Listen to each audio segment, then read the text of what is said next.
YouTube family, welcome to my channel. आप सभी का हमारे YouTube channel Reema stories of world में स्वागत है। उम्मीद करते हैं आप सभी बढ़िया होंगे। फ्रेंड्स, तो आ गई है आप सभी के लिए एक और नई मज़ेदार और जोरदार कहानी। तो कहानी शुरू करने से पहले अगर आपने हमारे चैनल को सब्सक्राइब नहीं किया है तो अभी कर ले और बेल आइकन दबाना बिल्कुल भी ना भूलें, ताकि हमारे हर न्यू वीडियो की नोटिफिकेशन आपके पास सबसे पहले पहुंचे। तो चलिए आपका ज़्यादा समय न लेते हुए कहानी शुरू करते हैं। दादी का जादुई संदूक। नेहा की दादी के गुजरने के बाद नेहा और उसके माता पिता अपने पुराने गांव वाले घर पर आते हैं ताकि वहाँ की साफ सफाई कर सके और सब ठीक कर सके। वहाँ आने के बाद साफ सफाई करते करते नेहा पहुँची अपनी दादी के कमरे में, जहाँ उसे मिला दादी का एक जादुई संदूक। पर उसे ये पता नहीं था कि ये जादुई संदूक है। उसने संदूक को खोला। एक अजीब सी रोशनी बाहर आई। सारे घर के सामान हिलने लगे। बिना खिड़की दरवाज़ों के हवा चलने लगी। एक आवाज़ आई। मैं वापस आ गई। नेहा डर गई। ये आवाज़ किसकी है? वहाँ से भाग गई और अपने माता पिता के पास गई। और यहाँ से सब कुछ होने के बाद नेहा और उसके माता पिता वापस शहर चले जाते हैं। तब भी नेहा के जहन से उस दिन की वो बात निकल ही नहीं रही थी कि आखिर उस संदूक में ऐसा क्या था जो खोलते ही इतनी तेज़ रोशनी और हवा चलने लगी। दरअसल वो संदूक लाल मौली से बांधा हुआ था, जिसे नेहा ने खोल दिया। नेहा के साथ अजीब अजीब सी घटनाएं होने लगी।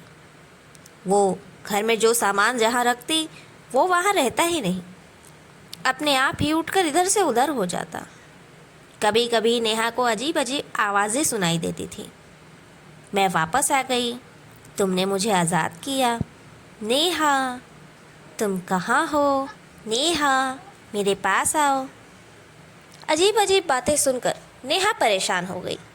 उसे लगता था कि आखिर ये क्या हो रहा है उसके साथ। वो बहुत परेशान थी, पर उसने किसी को नहीं बताया, क्योंकि वो जानती थी कि शायद ये सब उस संदूक की वजह से हुआ है। एक दिन नेहा कमरे में अकेले पढ़ाई कर रही थी। उसके माता पिता बाजार गए हुए थे। तभी उसने पूछा, कौन हो? क्यों मुझे बुला रहे हो? और मुझे कैसे जानते हो? कौन हो जो दिखाई भी नहीं देते? तभी आवाज़ आई, मैं मालिनी, तुम्हारी दादी की बहन। तुम्हारी भी दादी ही लगूंगी। क्या मेरे आशीर्वाद नहीं लोगी नेहा? नेहा ने कहा, पर दादी तो इस दुनिया में नहीं है और तुम मुझे दिखाई क्यों नहीं दे रही हो? तभी अचानक एक सफ़ेद साड़ी में खड़ी औरत नेहा को दिखाई दी। नेहा ने पूछा, तुम तो बहुत एकदम कम उम्र की औरत हो। तुम मेरी दादी की बहन कैसे हो सकती हो? दादी ने तो कभी तुम्हारा जिक्र नहीं किया। ये कैसे हो सकता है? मैं तुम्हें जानती भी नहीं हूँ। तुम क्यों मेरे साथ ऐसे कर रही हो और तुम कौन हो? वो आत्मा थी। उसने बताया नेहा को, मैं आत्मा हूँ, तुम्हारी दादी की बहन की आत्मा। तुम्हारी दादी को बर्बाद करना मेरा सपना था, पर मैं नहीं कर पाई। और अब मैं तुम्हारी दादी के ख़ानदान को, यानी कि तुम्हें बर्बाद करूँगी, ताकि उसकी आने वाली पीढ़ी आगे ना बढ़ सके। नेहा ने उसके सामने गिड़गिड़ाया और भगवान का नाम लिया। उस वक्त तो वो वहाँ से चली गई, लेकिन फिर भी वो नेहा को परेशान करना बंद नहीं करती। एक दिन ऐसे ही वो आ जाती है नेहा के पास रात के समय में अकेले। तभी नेहा ने पूछा, आखिर तुम मुझे इतना परेशान क्यों कर रही हो? तभी सब कुछ फ्लैशबैक हो जाता है। ये कहानी है बहुत सालों पुरानी, मालिनी और विमला की। विमला बड़ी बहन और मालिनी छोटी बहन थी। मालिनी बहुत ही ज़िद्दी थी। उसे एक बार कोई चीज़ अगर पसंद आ जाए तो वो उसे किसी भी हाल में चाहिए, और अगर वो चीज़ उसे ना मिले तो वो सबको परेशान करके रख देती है। लेकिन विमला ऐसी नहीं थी।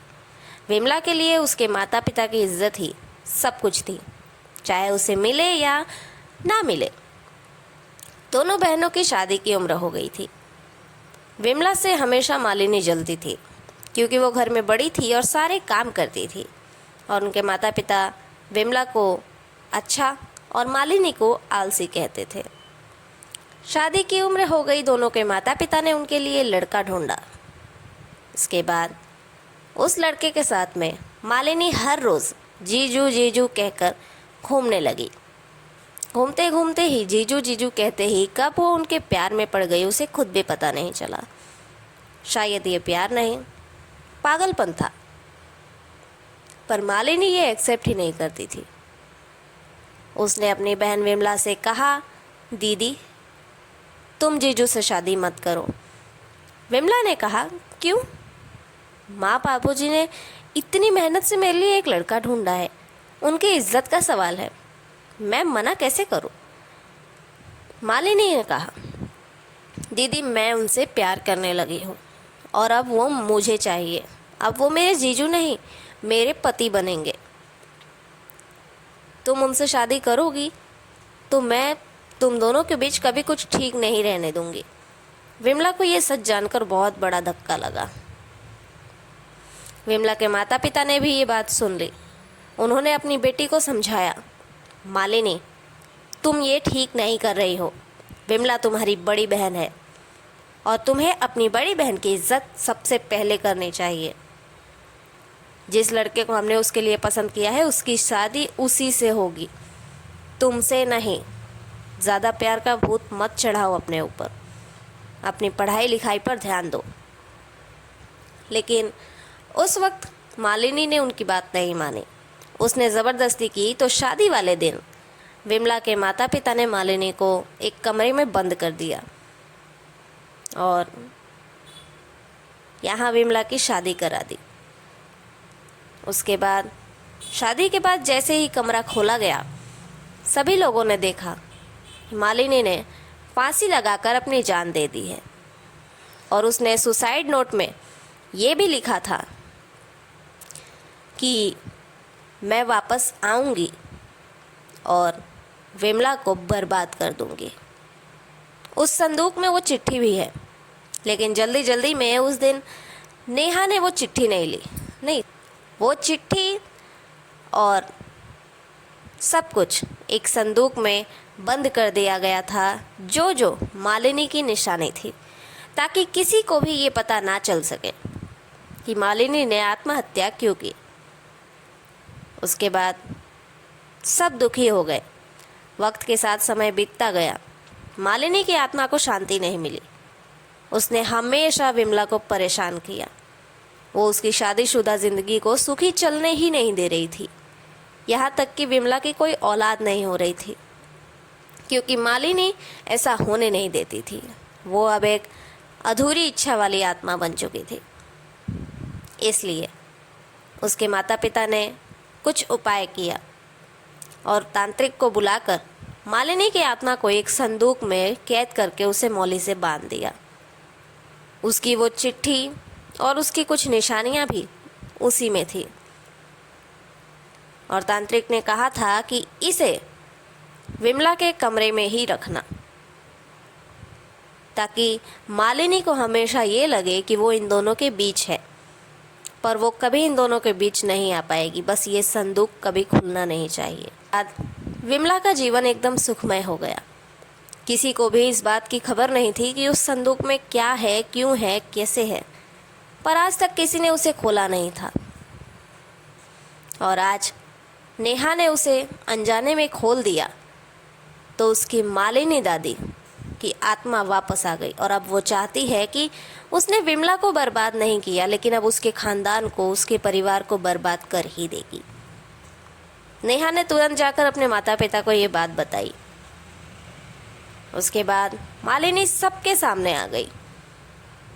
तुम सब मेरा कुछ नहीं बिगाड़ पाओगे, मैं आत्मा हूँ, तुम सब इंसान।